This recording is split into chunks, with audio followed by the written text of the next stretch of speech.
Hola, ¿qué tal? Muy buenos días, tardes, noches, a la hora que estés viendo este video.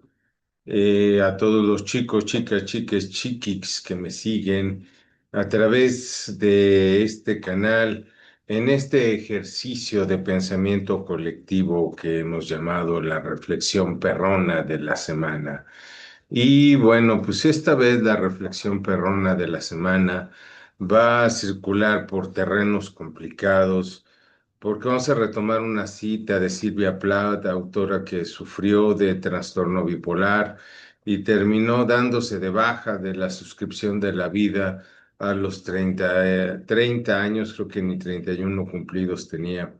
Entonces, pues creo que es importante detenernos a reflexionar algunos aspectos sobre cómo vemos, cómo entendemos la vida, ¿no? Los tiempos que tenemos. Y todo esto a través de la analogía de la higuera de Silvia Plath, ¿sale? Así de rapidito para saber quién fue Silvia Plath. Dice, fue una destacada poeta y novelista estadounidense, pionera de la poesía convencional. Eso es interesante porque pues tenemos una poesía que no trata de los grandes temas del alma, del espíritu, sino precisamente de la vivencia de ella como escritora. Y pues vaya que si sus vivencias estaban centradas en la desesperación y el dolor, porque pues en el trastorno bipolar, pues digo, si te criaste con Televisa igual y piensas que es cambiar de estar contento a muy triste o muy enojado, no. El trastorno bipolar básicamente lo que lo caracteriza son largos periodos de depresión y luego periodos intensos de semanas, ¿no? De manía. La manía es un estado emocional intenso que es todo lo opuesto a la depresión donde la emoción está completamente plana. Pareciera ser que el sistema nervioso trata de compensar y pues bueno, después de estar deprimido, ¡pum! Se va hasta el otro extremo. Ya sé, bueno. Su vida estuvo marcada por el éxito académico precoz, una profunda lucha contra el trastorno bipolar y una trágica muerte temprana que terminó cimentando sus estatus de culto en la literatura. Y bueno, pues vamos a leer la analogía de la higuera de Silvia Plath. Dice, mi higuera, dice la analogía de la higuera, dice, mi vida extendiendo sus ramas frente a mí como la higuera verde del cuento. De la punta de cada rama, como si un grueso higo morado se tratara, pendía un maravilloso futuro, señalado y rutilante. Un higo era un marido y un hogar feliz e hijos, y otro higo era un famoso poeta, y otro higo era un brillante profesor, y otro higo era Europa y África y Sudamérica, y otro higo era Constantino y Sócrates y Atila y un montón de otros amantes con nombres raros y profesionales poco usuales. Y otro higo era una campeona de equipo olímpico de atletismo, y más allá y por encima de aquellos higos, había muchos más higos que no podría identificar claramente.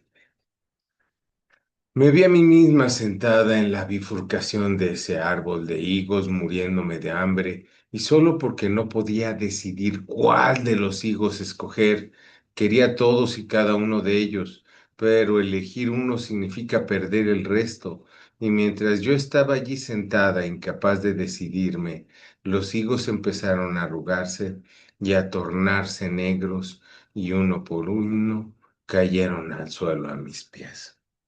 Bueno, aquí me llaman varias cosas la atención de la reflexión perrona, pero bueno, antes de entrar al análisis, a un agradecimiento a Alessandra Mireles, que fue quien propuso esta analogía para la reflexión perrona, ¿no? Entonces, les digo, hay varias cosas que me brincan de la reflexión perrona.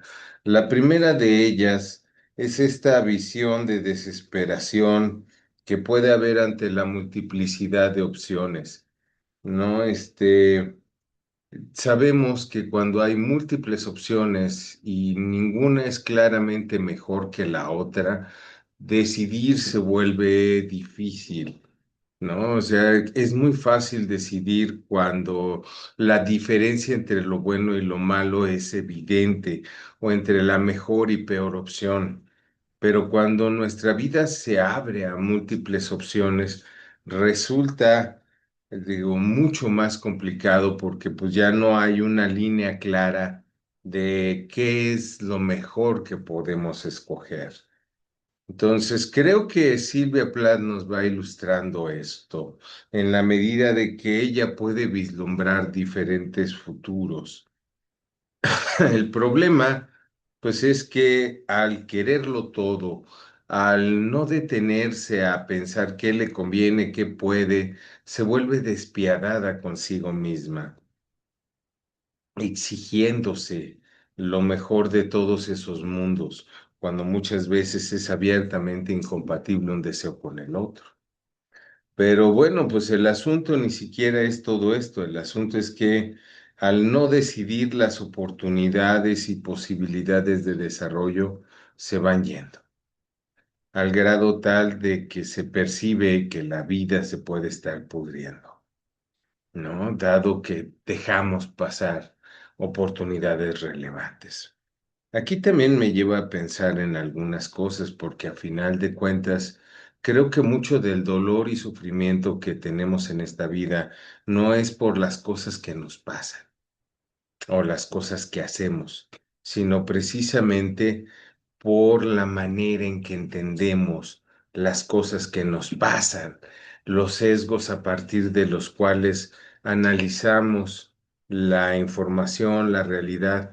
Y estos sesgos, estos marcos de referencia, son los que me van haciendo que un evento pueda estar marcado por el sufrimiento, por encima de otro, o simplemente algo que se puede dejar pasar.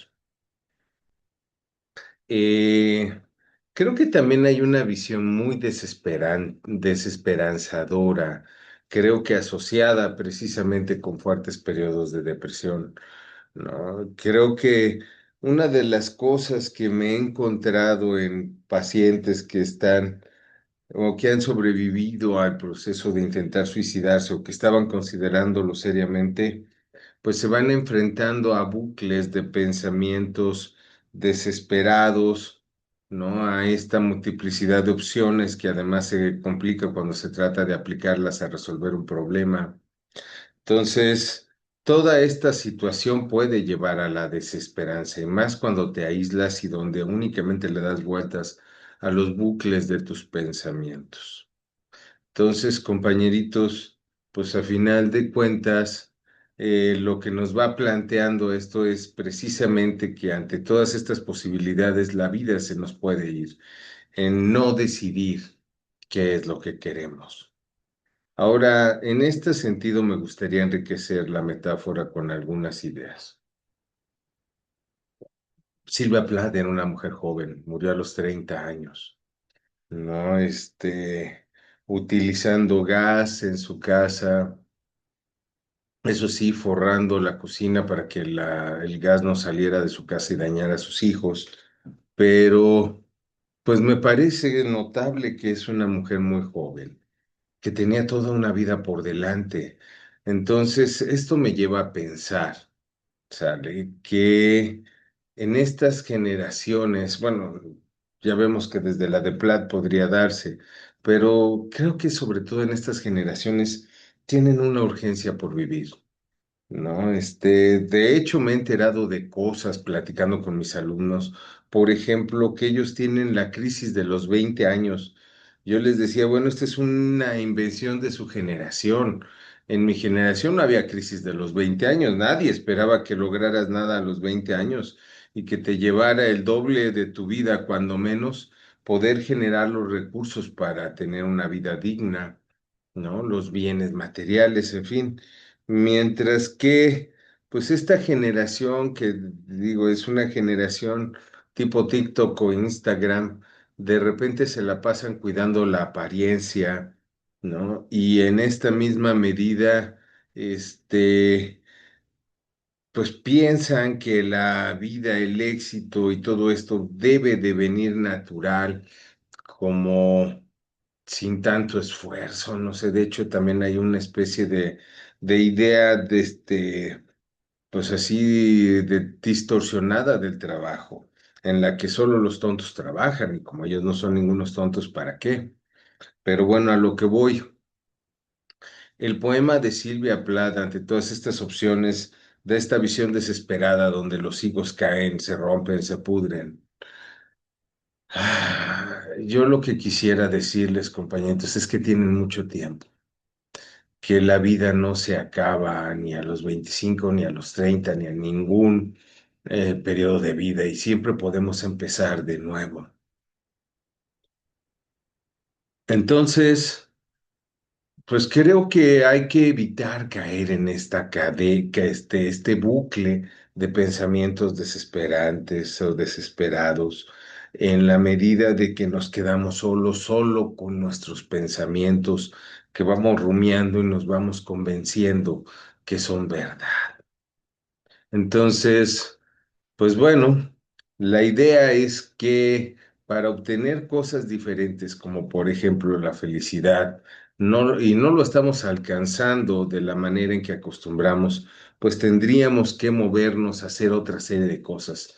Y para eso la reflexión perrona de esta semana, como para enseñarte que ciertas ideas te pueden limitar y de un futuro lleno de opciones y posibilidades te puedes cerrar a una vida y a un futuro que no te da posibilidades, cuando menos acá en la mente, porque pues, ni lo intentan. Entonces, pues la idea es también, les digo, invitarlos a esta reorganización, al riesgo de decidir y tomar el riesgo de querer ser feliz. Bueno, pues hasta aquí la reflexión perrona de esta semana. Espero te haya sido agradable o cuando menos de utilidad. Y nos estamos viendo la siguiente semana en donde y cuando tengamos que vernos. Cuídense mucho.